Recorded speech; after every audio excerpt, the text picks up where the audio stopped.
नमस्कार, SBT news में आपका स्वागत है। पेश है 5 जून शनिवार दोपहर 12:15 बजे राजस्थान की 12 बड़ी खबरें।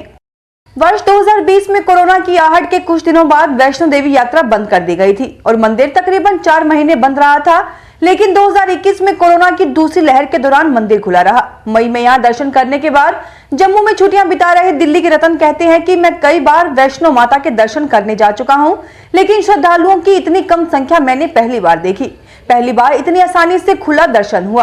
साल 2020 में कुल यात्रियों की संख्या 17 लाख से ही कुछ ज्यादा रही, जबकि कोरोना के पहले सामान्य दिनों में साल में औसतन 80 लाख के करीब यात्री आते थे। उड़न सिख मिल्खा सिंह की तबीयत एक बार फिर खराब हो गई है। कोरोना संक्रमित होने के बाद मिल्खा सिंह का इलाज मोहाली के फोर्टिस अस्पताल में चल रहा था, लेकिन वहां से परिवार के लोगों के आग्रह पर उनकी वहां से छुट्टी ले ली गई थी और घर पर ही इलाज चल रहा था। अब एक बार फिर तबीयत खराब होने और ऑक्सीजन लेवल कम होने पर चंडीगढ़ की पीजीआई में उन्हें दाखिल करवाया गया है। कोरोना के बढ़ते मामलों के कारण स्थगित की गई राजस्थान पात्रता परीक्षा की तिथि का 16 लाख से अधिक अभ्यर्थियों को बेसब्री से इंतजार है।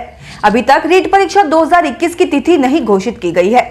रीट 2021 परीक्षा का आयोजन पहले 25 अप्रैल को किया जाना था, लेकिन आर्थिक रूप से कमजोर वर्ग के कोटे के आवेदन के कारण परीक्षा को स्थगित कर दिया गया था और परीक्षा की तिथि 21 जून 2021 प्रस्तावित की गई थी। राजस्थान सरकार ने प्रदेश में 48 नई अदालतें स्थापित की हैं। इसके तहत साधु शहर में अनूपगढ़, खाजूवाला, पीलीबंगा व रावतसर में भी नई अदालतें स्थापित की गई हैं। राजस्थान हाईकोर्ट के परामर्श से राज्य सरकार ने इस संबंध में आदेश जारी कर दिया है। राज्य के प्रमुख विधि सचिव विनोद कुमार भरवानी ने इस बारे में अधिसूचना जारी की है। आदेश के अनुसार साधु शहर व अनूपगढ़ में एडीजे कोर्ट तथा खाजूवाला, पीलीबंगा व रावतसर में एसीजेएम अदालतें स्थापित की गई हैं। गौरतलब है कि मुख्यमंत्री अशोक गहलोत ने बजट 2021-22 में ये अदालतें खोलने की घोषणा की थी। अब इन घोषणाओं ने मूर्त रूप ले लिया है।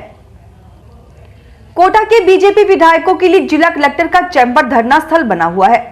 सरकार व प्रशासन ने अपनी मांगे मनवाने के लिए करीब 12 दिनों में बीजेपी विधायक 3 बार कोटा कलेक्टर उज्जवल राठौड़ के चैम्बर में धरना प्रदर्शन कर चुके हैं। विधायक मदन दिलावर रामगंज मंडी विधानसभा क्षेत्र में डॉक्टरों की तैनाती व मेडिकल स्टाफ के खाली पदों की पूर्ति करवाने की मांग को लेकर कलेक्टर चैम्बर में धरना प्रदर्शन कर चुके हैं। कोटा दक्षिण विधानसभा के विधायक संदीप शर्मा ने भी धरना दिया। राजस्थान लोक सेवा आयोग ने आरएएस 2018 के बकाया साक्षात्कार की तिथियां जारी कर दी हैं। साक्षात्कार 21 जून से प्रारंभ होंगे। राज्य को जुलाई के बाद ही नए आरएएस एवं अधीनस्थ सेवा के अवसर मिल सकेंगे। सचिव शुभम चौधरी ने बताया कि कोरोना संक्रमण और लॉकडाउन के कारण भर्ती परीक्षाएं और आरएएस साक्षात्कार स्थगित करने पड़े थे। आरएएस के बकाया साक्षात्कार 21 जून से प्रारंभ होंगे। साक्षात्कार 13 जुलाई तक चलेंगे। हरियाली और संतुलित मौसम वाले अजमेर का पर्यावरण पिछले 30-35 सालों में तेजी से बदला है। तालाब और झीलें प्रदूषित हो चुके हैं। वाहनों का जहरीला धुआं आबोहवा को खराब कर रहा है, लेकिन छोटे छोटे प्रयासों और पहल से हम शहर के कायाकल्प कर सकते हैं। इसमें ना सरकार ना नगर निगम को भारी खर्चों की जरूरत है। लॉकडाउन में एयर क्वालिटी इंडेक्स 43 से 45 के बीच पहुंच गया था। इससे हमें जरूरत अथवा आकस्मिक कामकाज में वाहन चलाने की आदत विकसित करनी चाहिए। राजस्थान में विलुप्त हुई पक्षी प्रजातियां अब दिखने लगी हैं। उधर ब्रीडिंग सीजन में इस बार दर्जनों स्थानीय पक्षी प्रजातियों ने राजस्थान में डेरा डाल रखा है।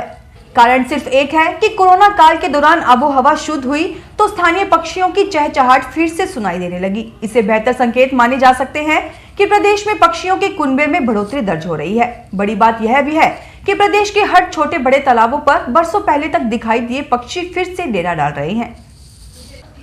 Serum institute of India Covishield के साथ ही रूस की Covid vaccine Sputnik V vaccine भी लगाएगी।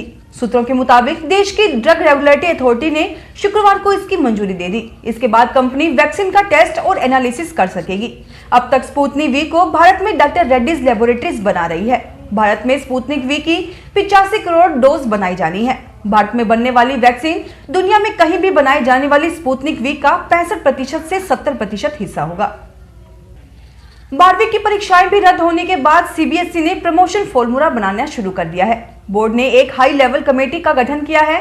बोर्ड जून के दूसरे पखवाड़े तक इसे जारी कर देगा। केंद्र सरकार ने सीबीएसई की 12वीं की परीक्षाएं रद्द कर दी हैं। 10वीं की तरह 12वीं कक्षा में फॉर्मूले के आधार पर विद्यार्थियों को प्रमोट करना होगा।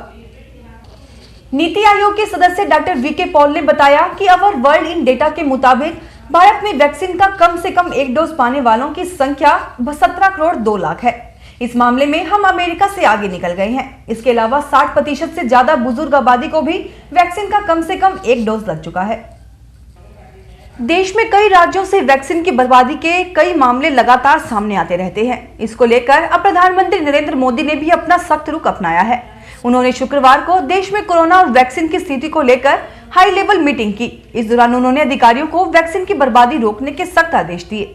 पीएम मोदी ने मीटिंग में कहा कि महामारी के इस दौर में हर एक वैक्सीन मायने रखती है। जितनी बर्बादी होगी उसका मतलब होगा कि उतने ही लोगों ने अपना डोज गंवा दिया। यही कारण है कि हमें हर एक बर्बादी को रोकना होगा। मीटिंग में राजनाथ सिंह, अमित शाह, डॉक्टर हर्षवर्धन, प्रकाश जावड़ेकर समेत कई बड़े मंत्री और अधिकारी शामिल रहे। फिलहाल इस बुलेटिन में इतना ही। फिर हाजिर होंगे और बड़ी खबरों के साथ। एसबीटी न्यूज के वीडियो देखने के लिए हमारे चैनल को सब्सक्राइब करें और नोटिफिकेशन पाने के लिए बेल आइकन को प्रेस करें।